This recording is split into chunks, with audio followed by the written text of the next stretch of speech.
Fake outs, pump and dumps, widened spreads. These are just some of the techniques that market makers use every single day to ensure they're on the winning side of a trade. The truth about trading is that in order for someone to win, someone else has to lose. And with market makers running the show, they sure don't want it to be them. So what can we as mere retail traders do to not only avoid these traps, but rather use them to our advantage? Well, stick around for this excerpt from our masterclass training course if you want to find out. And while the disclaimer runs, why don't you go ahead and hit that subscribe button.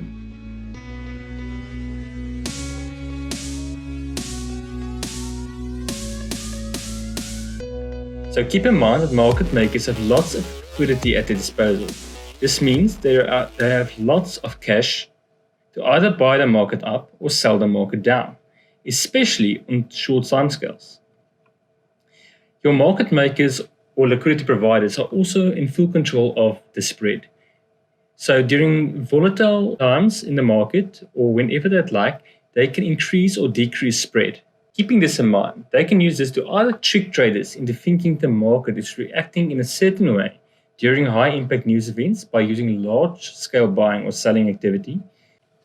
They also use the known chart patterns. For instance, any known classical chart pattern, whether that be a head or shoulders or wedge, a flag or anything, they can use those chart patterns to lure and trap traders into thinking a certain outcome will ensue. Now, oftentimes you'd see that these chart patterns fail due to what we call fake outs. In other words, the market appears to break out of them only to immediately reverse and go in the other direction, usually followed by very violent, strong moves in the opposite direction. And what this is causing it's causing those traders who have preempted those breakouts, that are trapping them. So this is usually your market makers forcing these positions and then using their liquidity to reverse the direction of the market. They also use large-scale buying or selling activity to flush traders out of their positions by forcing the market to stop-loss areas. So stop-loss areas would usually be around your highs and lows, your swing points that are created in the market. Also, if you have previous support or resistance, these are usually where your retail traders will place their stop-losses.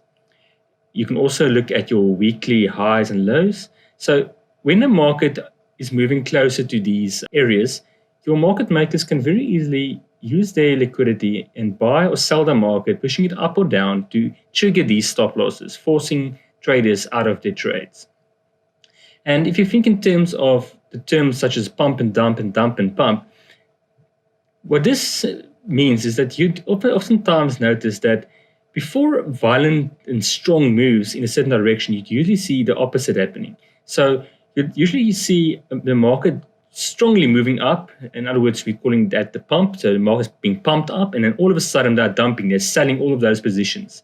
So in that process of pumping up the market, they are now triggering more and more long traders, and traders to go long. And all of a sudden they start reversing, selling with lots of liquidity, moving the market down and forcing those long sellers now to sell their long positions or causing them to be stopped out. And then that causes a sell-off in the market. So how then can retail traders have any chance? Now the answer is simple. First, you have to understand that the market is not there to give you free money or an easy time. Market makers and high-frequency trading firms spend millions of dollars hiring the best people and developing the smartest algorithms that's running on the fastest computers just to fool traders. And having been a chess player since a very young age, I understand the importance of constantly looking out for ways that my opponent is trying to trick or to trap me. Unfortunately, it actually took me quite some time to realize that I need to apply the same thinking to trading. And it is this kind of thinking that is absolutely crucial if you want to be consistently successful in navigating these ebbs and flows of the market. So over the course of the next few minutes, I will show you how you too can identify these traps, as long as giving you some pointers to look out for to help you keep safe. So, first, be very wary of breakouts, especially before, during, or after very high impact news events. When you're looking for fake outs or breakouts, it might be useful to look at the MFI divergence because As we know, the MFI, the money flow index, looks at your volume, and those divergences could be a telltale sign to tell you whether or not we are seeing a false move in a certain direction. So that is one technique that you can use to try and identify these false moves. Secondly, when you are looking at your charts, it's always wise to mark the previous weekly, monthly swing highs and lows, because this is usually where the stop orders would be. And this is usually where the market makers would force the market to go in order to trigger these stop orders and stop losses. So always be clear on those levels and always be vigilant around them. Thirdly, and very, very importantly, stay with price action.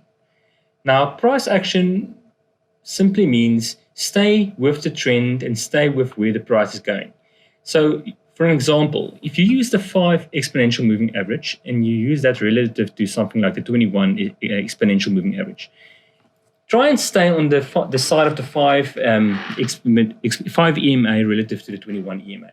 That is a general rule of thumb, and that will generally keep you on the right side of a trade. Next, especially when trading Forex, mark your Forex sessions. Now, there are 3 major sessions. That is your Asia session, that is your London session, and your New York session.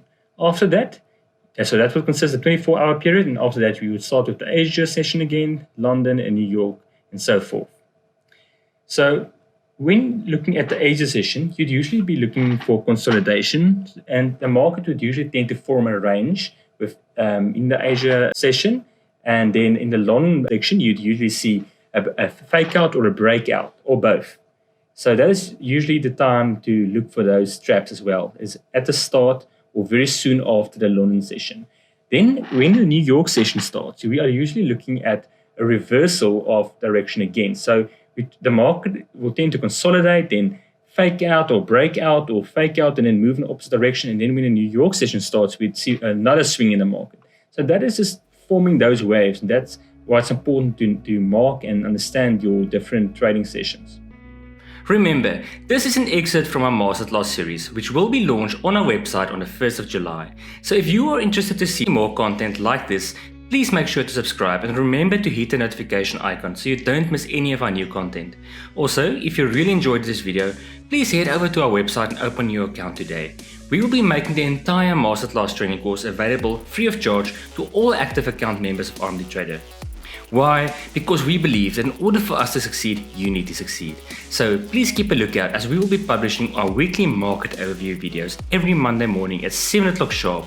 So I hope to see you soon. And until next time, stay safe, trade smart and trade successful.